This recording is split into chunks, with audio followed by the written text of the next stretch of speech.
What's going on, everybody? Welcome to another episode of the Comics Grind. I'm one of your hosts, Nico Rodriguez. I'm Ken, aka Kami Ken on YouTube. And thanks so much for tuning in to another week. We've got a really cool one. I've been excited all day about this one. It's a little different. I'm going to show you guys some cool stuff. But Ken, starting off the week, man, how you doing? I see you got a microphone there in the foreground. It's currently just for show because I don't think anyone. But I'm happy it came in finally. I think I'm gonna get my YouTube channel started again, so Nice. handy for that. And yeah, other than that, my week has just been like really hectic. I've been trying to balance out doing a comic strip and coloring comic books at the same time. So yeah, that's been difficult. But my job is currently on break, so I'm gonna be just hitting the ground running. I'm gonna be trying to do videos, trying to get the strip going, try to color as much comics as I can, and just take advantage of this time I got while I'm home. Yeah, man. That's pretty awesome. Does it like typically go on break like that, to where you got like a, a few weeks off or something, or what? Since I work at a school, it's kind of off for summer break, Oh, okay. like some summer camps there, and then I'll be working during June. But for now, I got some time off to just work and play. I mean, not play. Just Work, man. Just grind. Yeah, that's awesome, man. Yeah, yeah. On my end, I'm 8 to 5 every day, so there's no break from work. right. But obviously, I squeeze in whatever I can in my off hours, lunch hours, and all that. Yeah. Really, I've just been kind of prepping for some shows coming up. I've got a Comic Palooza here in Houston. That's in what, about two and a half weeks. So over it's Comic Palooza is May 26th through 28th. So got about 2 weeks of just prepping time. I've got some more prints printed. Just kind of thinking about my setup, and the cool thing is I'm going to be in Artist Alley, but I'm going to be right next to two of my good comics buddies. So we all got like a one of the corners of one of the aisles kind of locked down. So Cool. super excited for that. And then right after that, I have Heroes Con in, well, not right after, but a couple weeks. Heroes Con is in mid June. Um, so I'm really, really excited about that one. Hopefully, when the time comes, and then afterwards, we can kind of do like a little follow up episode maybe, and kind of let's like talk about my experience there and everything. Because apparently, like everyone in comics says that Heroes Con is like the mecca of comics. Where everything is comics focused. So Right. super super excited about it. But how about reading anything? I know um, last week you were reading Destroyer, I think it Yeah. was. Yeah, Yeah. you still reading it? Yeah. I just finished it recently. Um, it was good. I thought Mm. it would be a darker or a deeper ending, but no, it was just like everything turned out all right at the end, and that was it. That's the end of the story. Like it was a good story all the way through. It was just like reading Invincible, and I think it was a more experienced Robert Kirkman writing. So it felt like his style, and it felt like how he writes superhero stories, Mm. and it was just a smooth ride pretty much the whole way through. It was great. Nice. Yeah, And then that's good. recently I started reading this book, Starting Point by Hayao Miyazaki. Oh, nice. Is it Yeah, a biography or is it an art book? it's a biography. It's mostly words, but Mm. I need that. it's great. It's compiling a bunch of interviews and just writings and essays that he's done over the years, like since 1979. And so far, just reading it is like I'm getting so much information out of it without even applying any knowledge. It's so weird. It's such a different experience. Um, it's like it's teaching me about the essence of animation rather than how to animate specifically. It it's just interesting. It's just really Dude, amazing. dude, that's fantastic. Like I haven't heard of that. I didn't know that that existed. I'm gonna have to pick it up because Yeah. I don't know if you've seen. It's on HBO Max, but I'm Yeah. sure it's um in other streaming services or something. But there's a documentary on Hayao Miyazaki. I can't remember the exact name of it, but it's like I think it's like a 2.5 hour documentary about him just like going through his everyday life. Right. It's it, it's all in Japanese, so it's all subtitled, but it's just like Yeah. one of his friends or something just follows him around with a camera during I forget which movie he was making. I can't Might remember. have Ponyo. What's that? It might have been Ponyo. Was it Ponyo? Huh? It Oh may no, have been. Rises, the last movie he made. The Wind Rises was Wind Rises, It which might have been. I love The Wind Rises. I think a lot of people don't like it because it's not as like fantastical. It was like a lot more grounded, but dude, I think we need to do like a deep dive episode on Hayao Miyazaki Right. because some I have three. I, I won't show them right now, but maybe next time or something. But I have three storyboard books: Wind Rises, Ponyo, and Porco Rosso. Oh, nice. Um, and it has the whole um, the whole storyboards from each one of those movies. So it's like 400 or 500 pages of Wow. just all of his watercolored thumbnails and his quick sketches and everything. And it almost reads like a graphic novel. Wow. Um, but they're awesome. Um, but yeah, let's put put that one in the bank for maybe a future episode because yeah, Studio Ghibli and everything is a huge thing. I'm not a huge anime guy, but Studio Right. Ghibli stuff like love it. Yeah. Yeah, I But actually have three art books from Spirited Away. Um, what was that one? I think Howl's Moving Castle and Kiki's Delivery Service. So I have nice. three art books from Studio Ghibli, and this book um I just bought it on a whim. It was like $11 on Amazon, and I was just like, there's Nice. something there's some knowledge in there that I need that I'm gonna extract. So I'm just Yeah, like, yeah.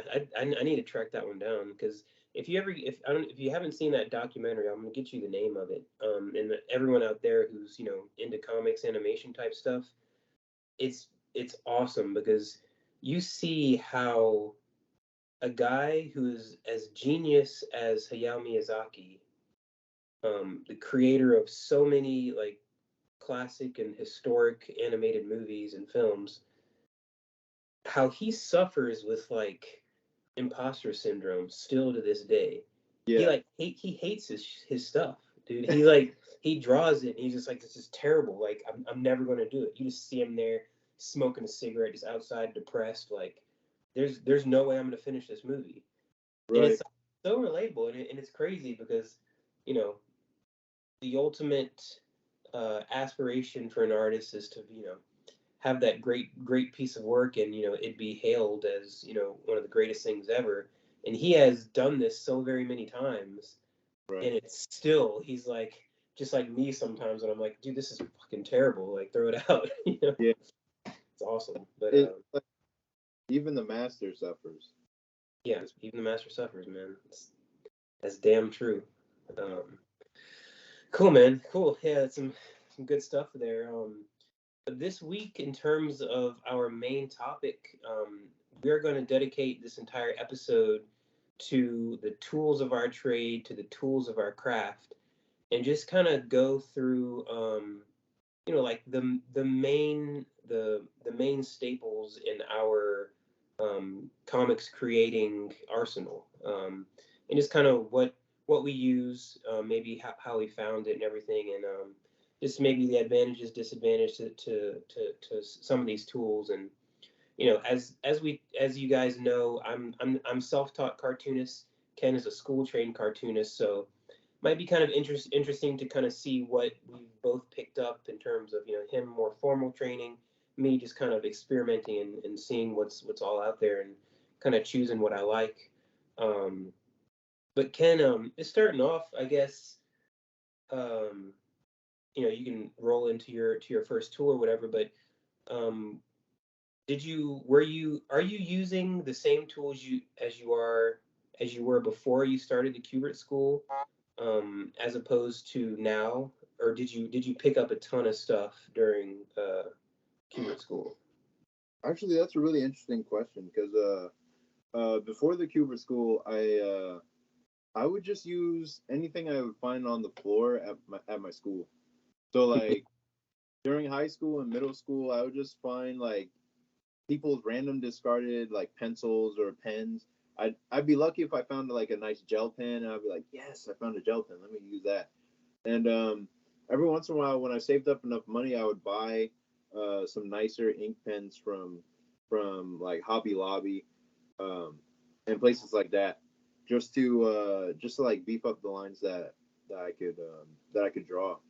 Um, when I as soon as I could, as soon as I realized that manga artists were using like nib pens, like ink and dip pens, I bought my first set from Hobby Lobby, and I've just been using that since. And then that's what we used at the Kubert school, and that just kept me using that since then. Okay, cool. So what's your main tool in terms of like your main lines that you're throwing down on characters and stuff? It's really just a pencil.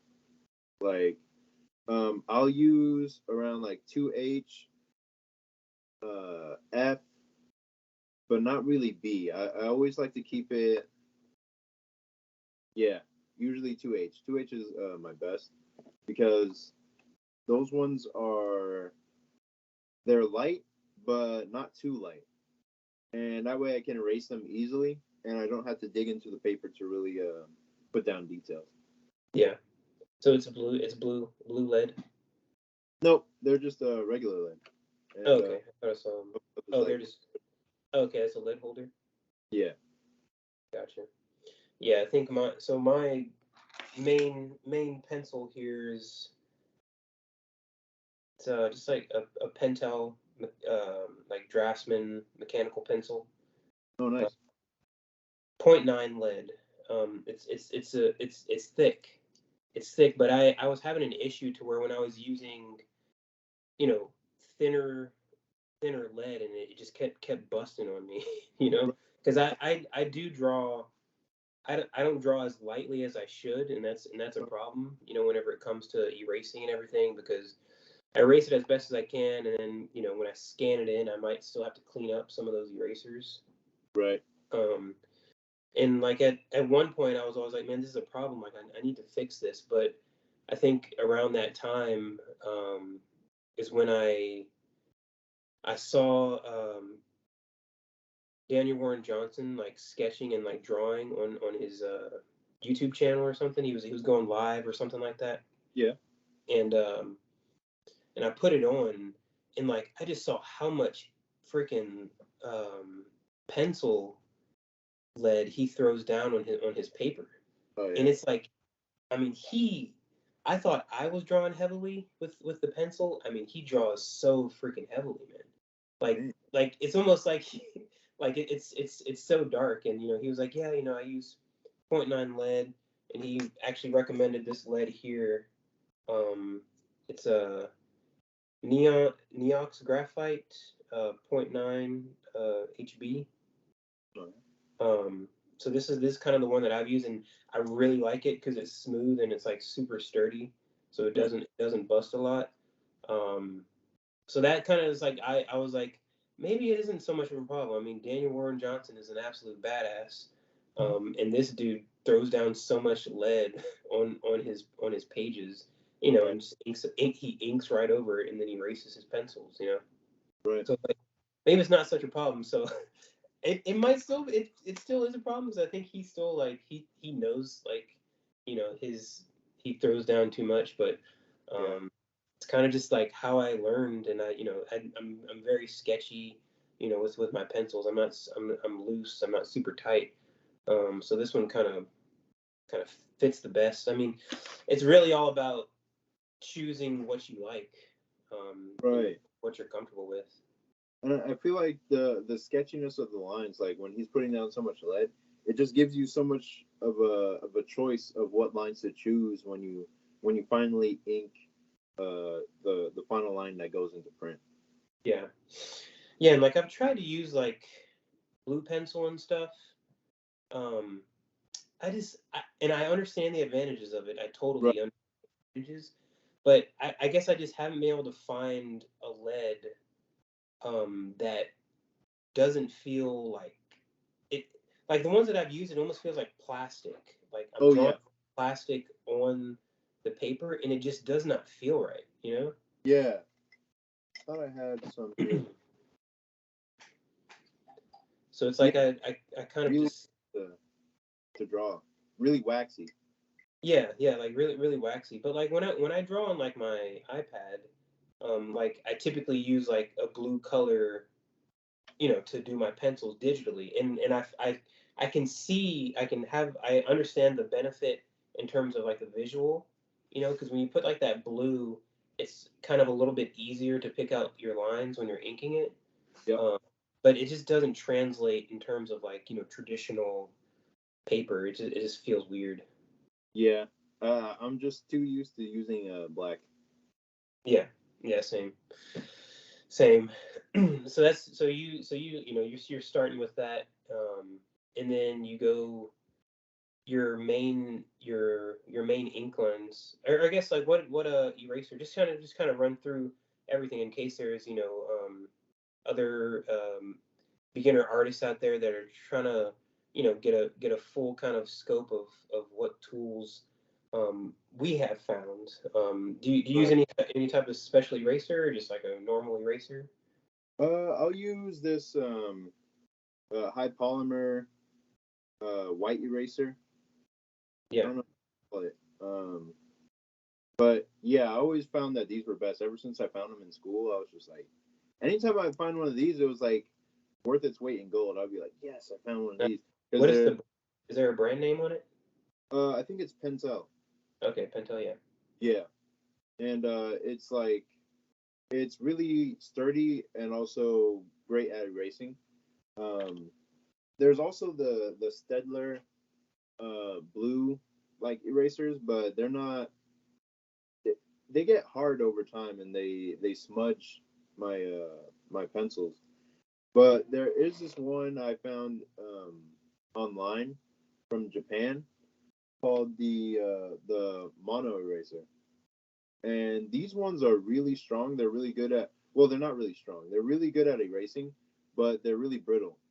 So like Hmm. if you put them in any other direction, they'll like crack and snap and stuff. Yeah.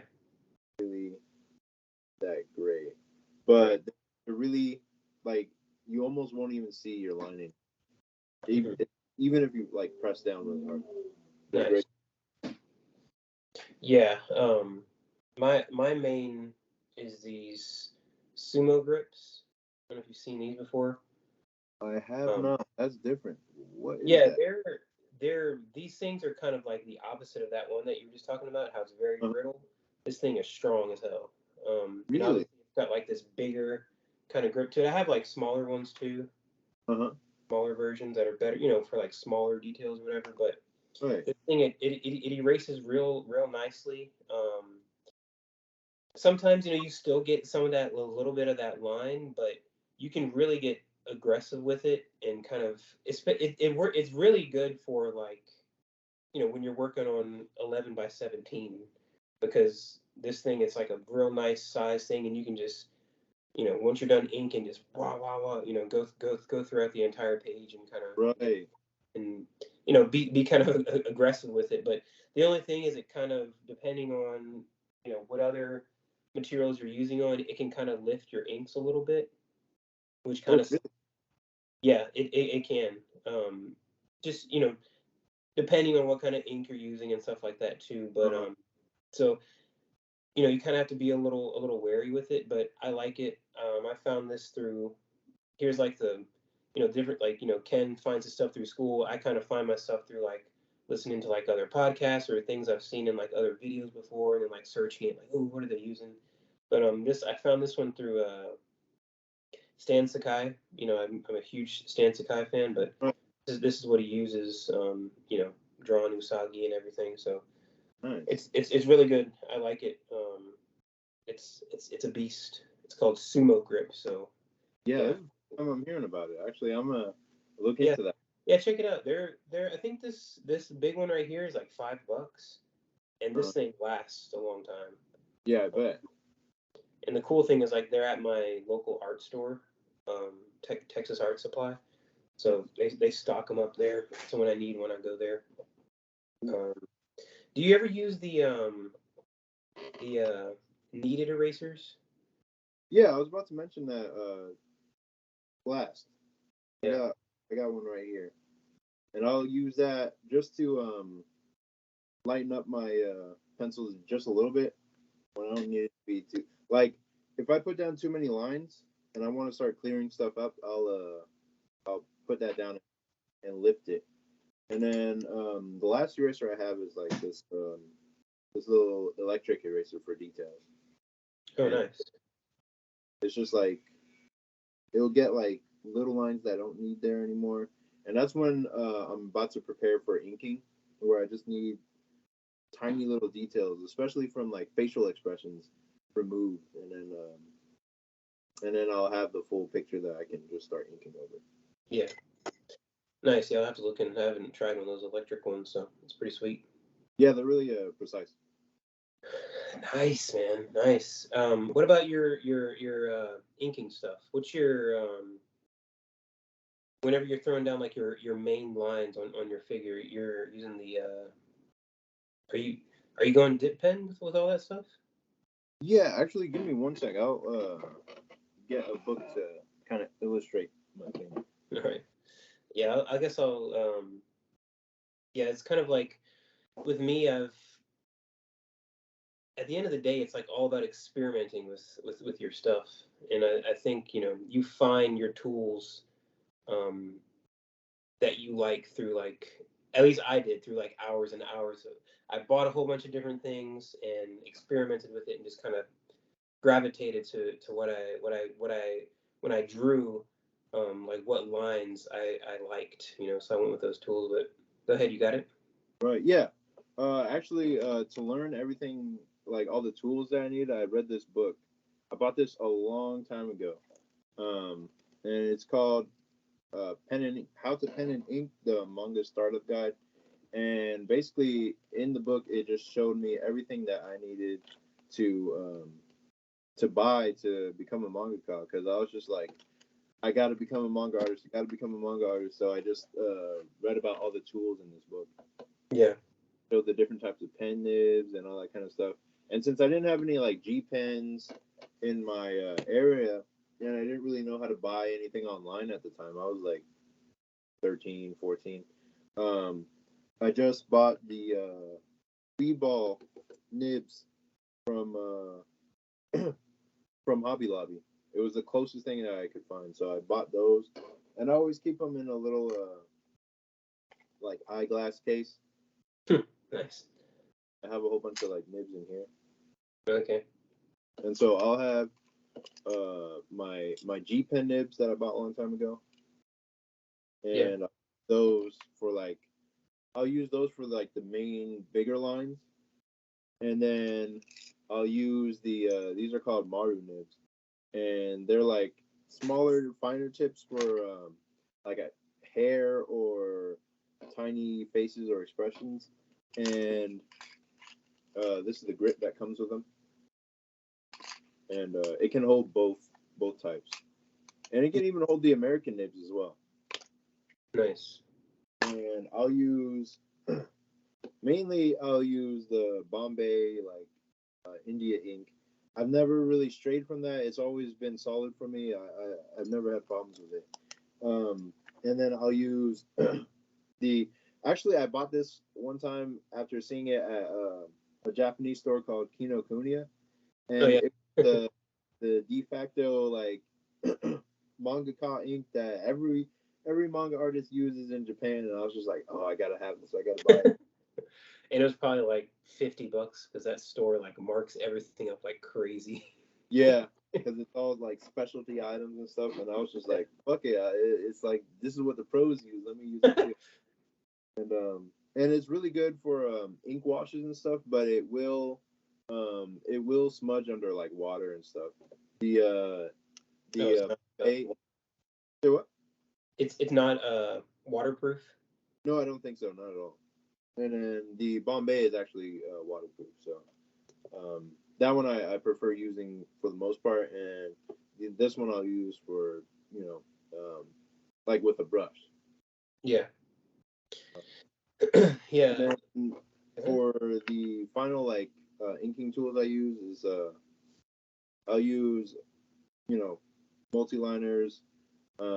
These are the Faber Castell Pit pens, and I'll use the Sakura microns. Um, those are always like really helpful for like finishing touches and finishing details. Yeah. Like those always help out with those, and especially like the little brush pens. But they get like really ratty really quick. Like they'll turn into they'll just pan out, and the brush quality won't be as precise anymore. So I'll have my my brushes from school that are actually more precise, that keep their shape. Mhm. And what I use is a brush cleaner to keep those clean after I finish using them. And then I'll have the big ass like pit pens for Big large, black. Yeah. and I'll do that. And then the last things for like white and like highlights, it's just my this pen is like really great.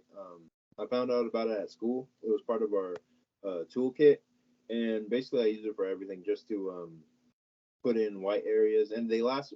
I think this was the one I started off with. It might be the one that I started off What with is at what is that? What is it called? the Presto Jumbo Correction Pen, and Taking these will some notes last you. here 'cause I've seen that one before. They'll last, Presto. What? oh, Jumbo Correction Pen. Jumbo. Yeah, they'll last you a good long while, and you can do all kinds of stuff with white out and stuff. It's not hard for the ink to come out. You just kind of squeeze and. Yeah, yeah, because I have one that's like the whiteout version of like the Uh, white pen, and it's like hard to squeeze the yeah, whiteout. that's what I used when I was first starting out. Like it was like, dang, this is kind of. I have to like shake it, Yeah, yeah, it's ridiculous. and then the last one is just this like little gel pen that's for the more minor highlight details and Yeah, whatnot. That's when I'm finishing off a drawing, and I'm just like, all right, this is it. This is gonna be the final look. nice. That's pretty much everything I use for inking and doing the traditional stuff on page. Yeah, no, that's legit. Yeah, the dip pens, man. I bought a dip pen with some nibs, and Mm-hmm. I just can't. I cannot do it. What it's what what's your it. problem? What's your problem with them?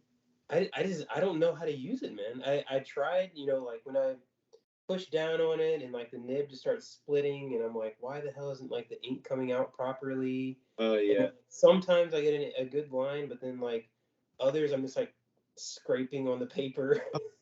uh, Yeah, it's yeah, I need to work. I tried working with it just to I bought one just to kind of see what it felt like, uh-huh. uh, and I need to put some more work into it, and maybe whenever we meet up next in person, you can kind of show me maybe some basics on it. But yeah, Yeah, the book actually had like training techniques on how to hold the pen and how to drag it across, and then stuff you could do to practice and whatnot, just to show you the basics of using a nib pen. And I was just like, oh wow, okay, yeah.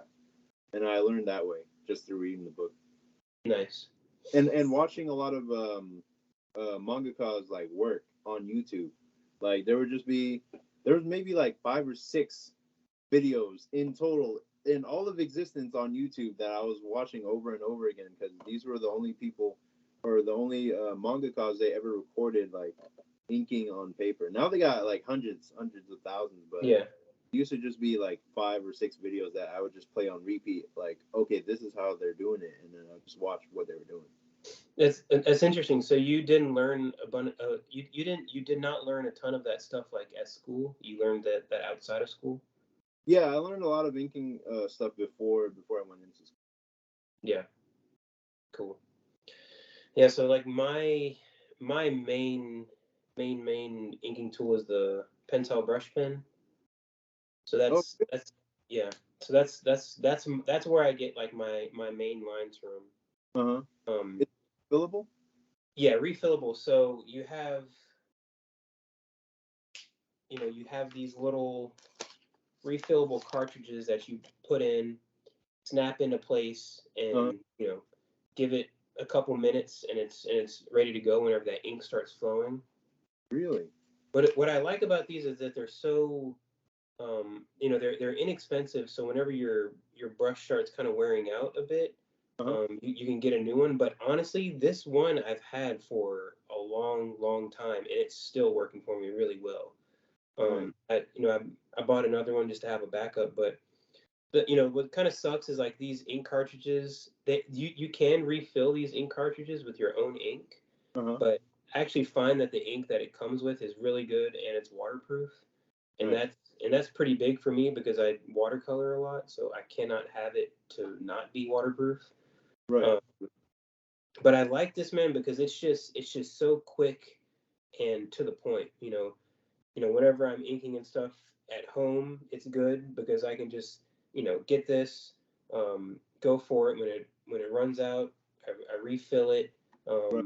Or if I'm traveling, I can take it with me to a show or whatever, and break it out, and I don't need to like dip and go back and forth with it. So it's really good. The only thing is, like I said, the only setback with this is just the ink cartridges. They don't last forever, so you need to make sure you have like a good back stock of these. But you can find them like I think I found, you can buy like a 6 pack of these cartridges for like $10. Oh, And nice. if you go online, you can find them even cheaper. But I love this thing, man. I've grown to understand how to wield it at this point.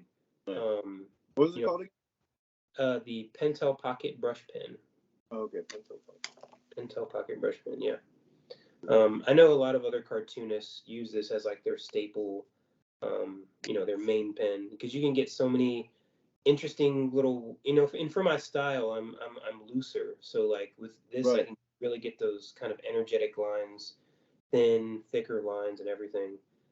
You can even fill in heavy black areas with it too. Just make sure you've got a lineup of these. Um, so that's my main.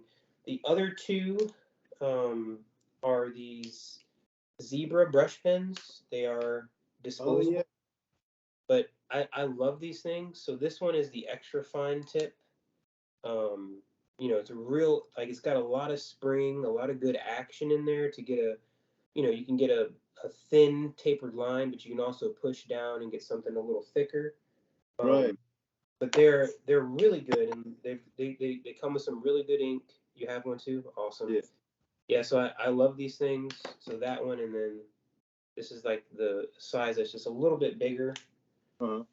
than that, but it's really good. If you're so I mainly like on my book now. I'm working on 9 by 12 board, so it's smaller. So these come in handy, when I'm looking to get finer details, backgrounds. This right here is really good for backgrounds for me, Nice. and other little texture things. But yeah, so like if I had to, you know, if I was on a desert island and I needed only 3 pens, these 3 things are gonna be what I'm gonna go with, because these I use for like my main lines, and Uh-huh. then these I use for more detailed lines, and smaller drawings. Those are really good. Um, Because I always thought you used a brush and a dip, like you like dipped it in ink and would just go that way. Yeah, I mean, I have some of that stuff too. Um, I've got some other brush pen. I haven't really dealt too much with like um, with the whole dipping process, but I did occasionally. Hmm. But now like I've just gone with this, man, because this is just like this gets me exactly where I need to go, and I think I've just worked with it so much now to I kind of know how to get where I want to get with this thing. Right. Um, and yeah, this I would do the if I had more time, I would probably invest into like some nice ink brushes and Right. dip back and forth with it. But I think just right now, at least, this is the best thing for me. Um, Because they're kind of expensive, like the nice ink brushes. They're like the yeah, Raphael stuff. yeah, that too. But they last a long time. At least that's what I hear. Right. Um, so at some point, I'd like to experiment more into that. But um, right now, I think and it kind of lends to your style too. I think when you start picking up the tools that you like and you understand how to use, they actually inform your style at some point. Yeah. Because and now these are kind of like conforming to my style, I guess. Nice. The liners that I really love. I mean, microns are cool, and I do use microns, but these Copic liners. I don't know if you've used these before. Yeah, I've only used like one, and it bleeds. really. So I haven't got too much bleed out of these. Right. What I like about this thing is like it just feels so smooth Right. compared to the microns. Like the microns are good, but they just feel a little rough. Like the nib feels rougher when it goes along the paper. Right. These Copics have just felt super super smooth, and it just feels like I can get a better line. Like I use this a lot for like my panel borders. Nice. I don't, I draw a straight line with my ruler, and then I use this, but I don't use a ruler to do the ink line because I like to kind of have it a little bit, a little bit wavy. But I use this for that, and it works really good. And also for other little details, I use the .8 size mostly. It's a little thick, but that's my that's my main liner that I like. And of course, standard microns. I think the O5 is what I use the most. I use a lot of this for like little shadings here and there, and some cross hatching stuff like that. Um, I and then think. I've got like little whiteout gel pens and stuff for details, like you were saying. Right. Um, but ink wise, like that's my main arsenal right there. Right. And then in terms of whenever I go over to watercolors, um, I use Holbein watercolors. Oh, bean. Okay. Interesting. That's my main, and it's kind of cool because we were talking about Hayao Miyazaki before. Yeah. This is his main watercolor. Oh, Uh, that's his brand. huh? That's his brand. Oh no, it's not. Well, it's not like he doesn't own. Are you talking about like does he own the brand? No, I mean that's what he uses. Yeah. So like this is like, he swears by these. So Awesome. and they're really good. A Are little they? bit more expensive. Okay. Yeah, yeah. So they're a little bit more expensive, but not terribly. You can get like a set of 12 colors for I think it's like 40 or $50. Yeah. And the thing about it is like they're like small pouches too, which kind of sucks. Right. Um, Dude, when you use something like this and you compare it to like the cheaper watercolors, you know the difference. Like you can tell. Yeah. So like it's worth it. So Holbein is my main brand, and then I use these Dr. Martens sometimes as well. Interesting. But these are really very, very vibrant. Like they're Yeah. not going to give you like that, you know, typical standard watercolor finish like you would think. They These look are like. very vibrant. Second? Oh, they look like inks. Yeah. So they're very close to inks, but they're called radiant concentrated watercolor. So you have to be very, very delicate with them when you use them. You have But to like. go ahead. Oh, you have to like dilute it with a lot of water before using it. Yeah, you can you put water with it to kind of dilute it. But if you really do want to get some kind of vibrant, say for like an action shot or something, you want the background to be like real punchy. Super good for that, that kind of stuff. And then the last set of watercolors that I use is the Koi watercolor set. Nice. I love these things because they are so portable and so easy to use. Like, you've got your whole palette here, and you can just kind of pick and choose your color and go for it. And Yeah. it's all right there. So really good for like traveling to shows, but really good for like sketching when you're like out at the park or something and you're like want to watercolor or something. Like they're really good for that. But I use them in my comics and stuff too because like if you don't want to mix a ton, like if you're someone who doesn't want to mix a whole bunch of watercolors to get the colors you want, like this is perfect because it's got like it's got all your colors you need, Yeah. and you go for it from there. Yeah, actually, that's one of the brands we use at school. Koi? So we have that little box with all the colors in it, and actually, I think that's what the One Punch Man guy uses. Oh, really? Yeah, I was like looking for what's the brand of watercolor that this guy is using, and actually he incorporates gouache in his pieces a lot. When he's trying to do something more solid, he'll use gouache in that area, and I think he uses Koi brand. Yeah, they're good, man.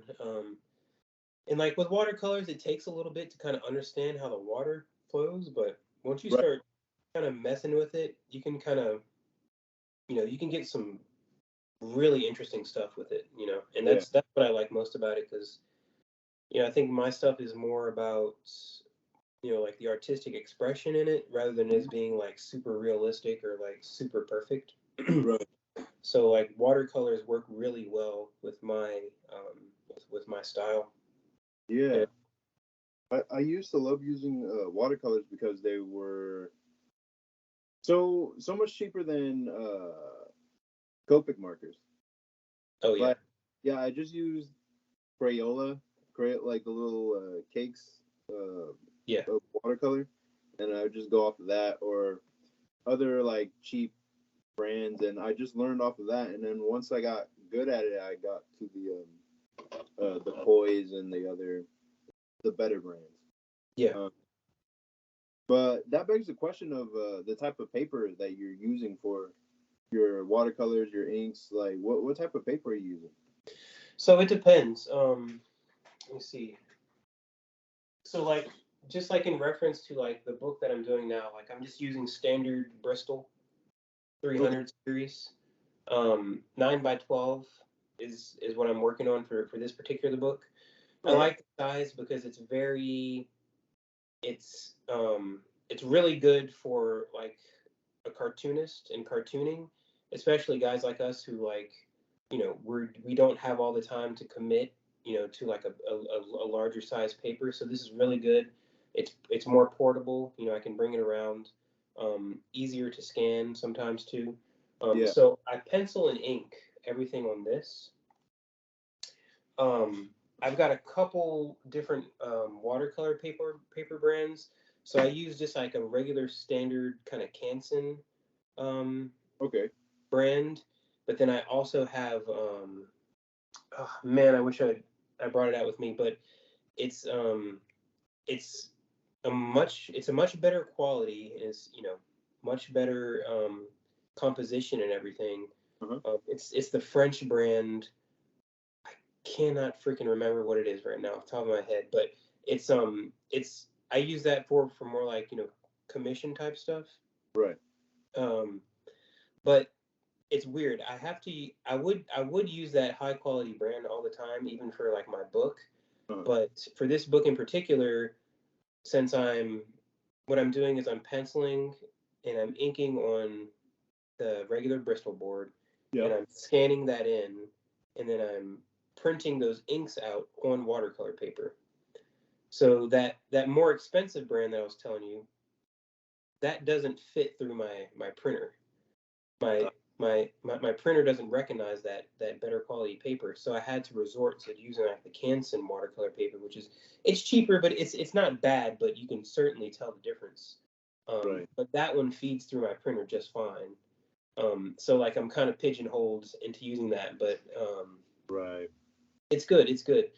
The only other thing about it is that I can't print at a 9 by 12 size, Mm-hmm. so I have to trim every single paper down to 8.5 by 11 Ah, in right. in order for it to fit through my printer. Right. So it's a little bit, yeah. Another day, I guess we can go into like more process stuff, but it's a Yeah. little bit of a hell of a process. But I'm halfway. I'm watercoloring wise, like I'm like 60 something pages in, so Nice. I cannot turn back now. But Right. yeah, I prefer that better quality paper better. I wish I remember the name of it, but I can bring it back next time. But I was about to ask actually, do you use like a smooth type watercolor paper or like more rough? uh, There's like it's cold press and hot press. I always forget the difference. yeah, everything that I have is cold press. Okay. I'm not sure the difference. I've never worked on hot press. It's pretty coarse, you know. It's pretty rough. Pretty Okay. So um yeah. that watercolor texture to it whenever you paint down on it. Yeah, it does. And like even the Bristol board that I work on, it's the vellum surface, so Right. it's a little rougher. Right. Um, I don't know why I gravitate towards that, but it it feels a little better to me for some reason. I don't know why, but it just does. Yeah, I like that rough feeling where it's catching onto your pencil or your inks or whatever. Yeah. Are you using Bristol for yours? Yeah, I'm actually for my strip, I'm using a bunch of deleter paper that I got from some conventions a long time ago Nice. or online. I don't even remember where I got this paper from, but I'm using it for these strips because it's just like spare paper I have lying around. And I'll usually use Bristol board for the comics I'm doing. But right now, all I have left really is, let me see if I can get this out here. Like a typical artist desk, just Right? tons of stuff everywhere. I mean, people are lucky they can't really see everything that's on here. But yeah, what I'll use mostly is like, this is, well, it says Bristol. I guess this is Bristol, but it's vellum. It's vellum type. Yeah. So it's gonna be rougher. I don't usually buy the rougher type, but it's actually like really helping me uh put out like rougher lines without having to use like copy paper or something like that. Yeah. Yeah, for sure. Yeah, I think I have some of that as well. Is that 11 by 17 or was that a bigger size? Yeah, that's 11 by 17. Yeah. Yeah, I like it. I mean, some people swear by only using like 500 series Bristol board and stuff, Mhm. um, which makes sense. You know, the better quality paper, you know, the better stuff you can get, I guess. But um, it's expensive. You know, Right. that high quality paper is expensive. So, Yeah. but yeah, man. I mean, I think that kind of goes through our whole arsenal. Do you have anything else you want to kind of show the people watching? No, no, just my sketchbook. That's Yeah. basically. I always buy sketchbooks at like if I can find it at a discounted price, then I'll buy a sketchbook like that. But I don't want to buy like $20 sketchbooks and fill them up with a bunch of stuff.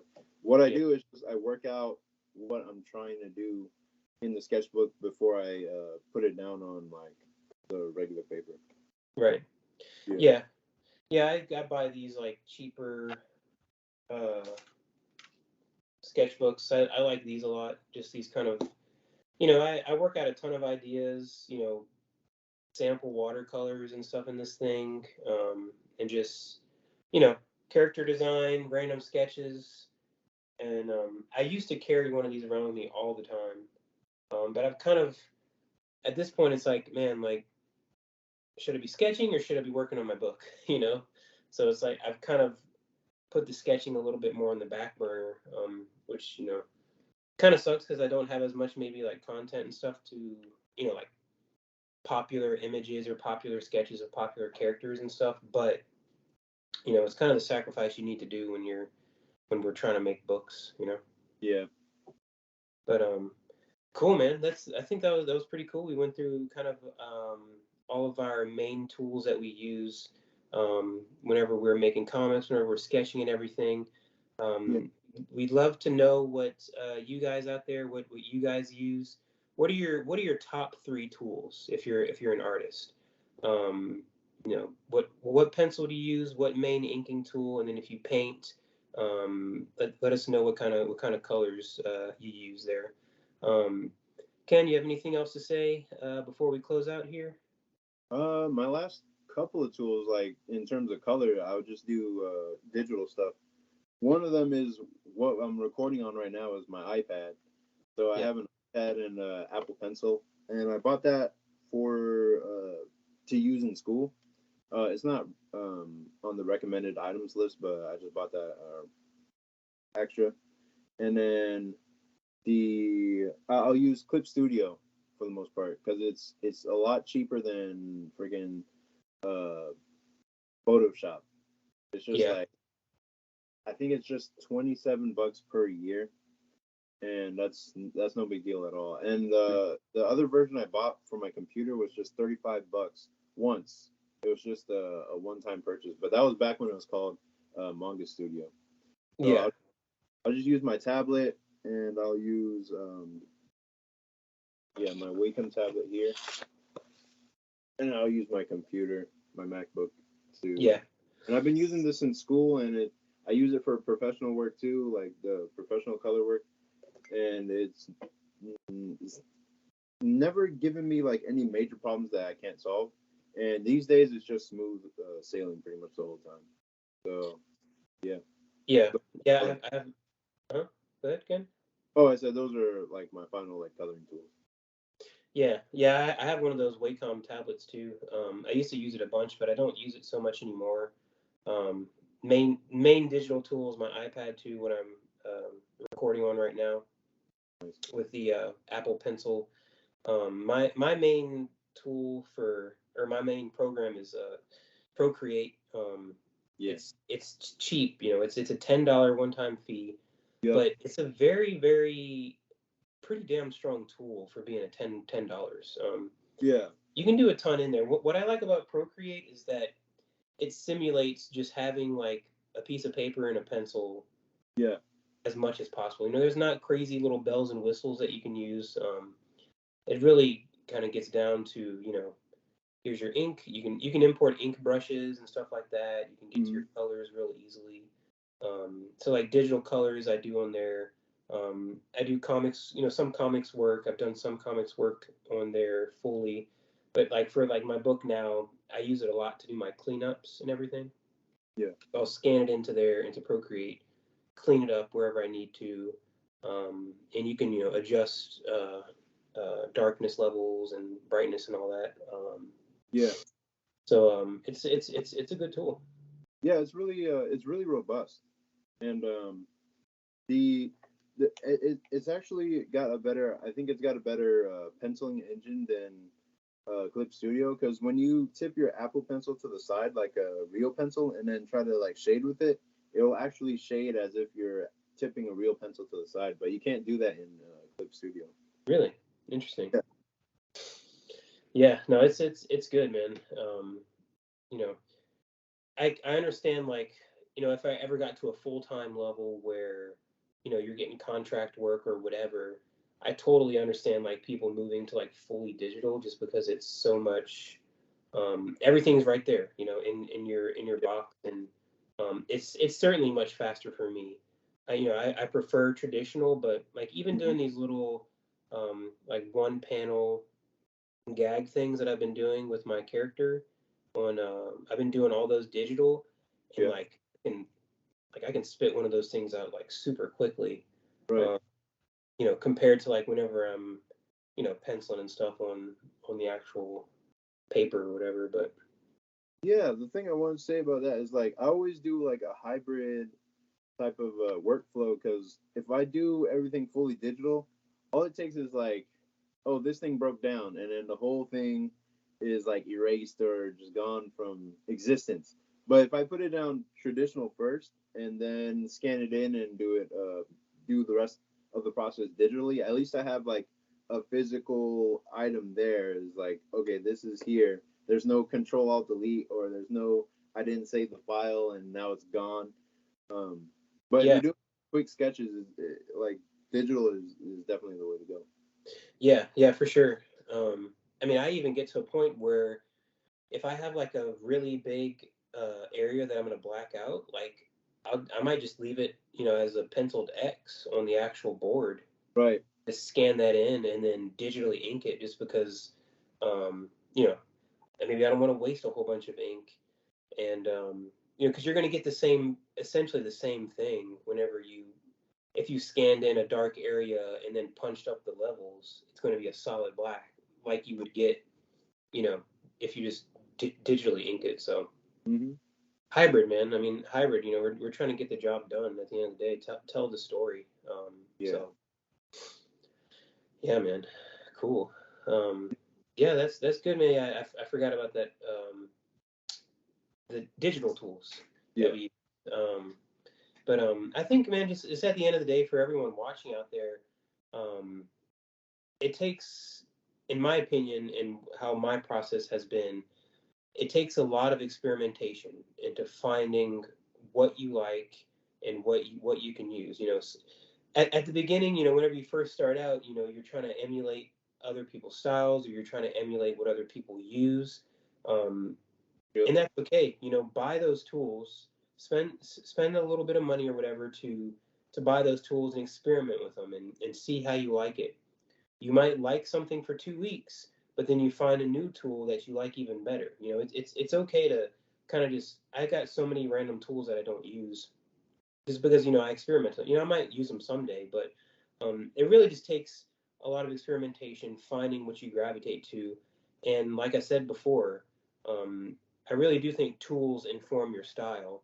So whether you're a looser, whether you want a smaller, a flatter line, or a more contoured line, you're going to find those things as you experiment more and more with different tools. I think that's super key, painting wise too.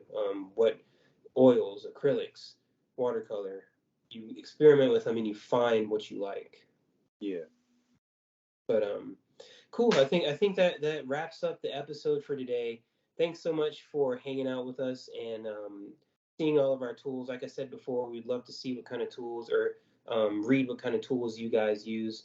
Drop those in the comments below. Give us your 3 top tools. We want to know those 3 top tools to kind of see what you're working with.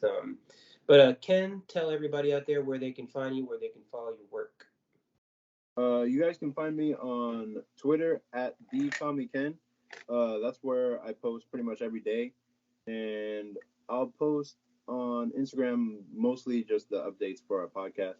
And I have a newsletter that's linked below, and yeah, that's pretty much where you can find me. I'm hopefully going to start my YouTube channel back up. That's CommyKen, just at CommyKen, and yeah, that's where you can find me. Cool. Oh, be sure. Yeah. I forgot about Air Rider. Air Rider is my comic. Air Rider High School Hero is my comic, and you can read that on Global Comics. Everything is linked below. Awesome. Yeah, man. Be sure to give Ken a follow, especially on his YouTube. Whenever he starts putting those videos out, you don't want to miss those things. You can find me at Nico_writes on Instagram and on Twitter. You can find me and follow my work on my Substack, where I post a whole bunch of comics and creativity things. That's at nicorodriguez.substack.com. Still working hard on my stuff, so keep up with all my social media stuff because I'm posting updates and some cool process stuff there. I also have upcoming shows. If you're in the Houston area, May 26th through 28th, I will be at Comic Palooza at the George R. Brown Convention Center over here in Houston. And then shortly after that, I will be at Heroes Con in North Carolina, the mecca for comic book creators and fans. So if you're there, stop by. Let's chat some comics. But anyway, thanks so much for tuning in this week, and we will see you next time.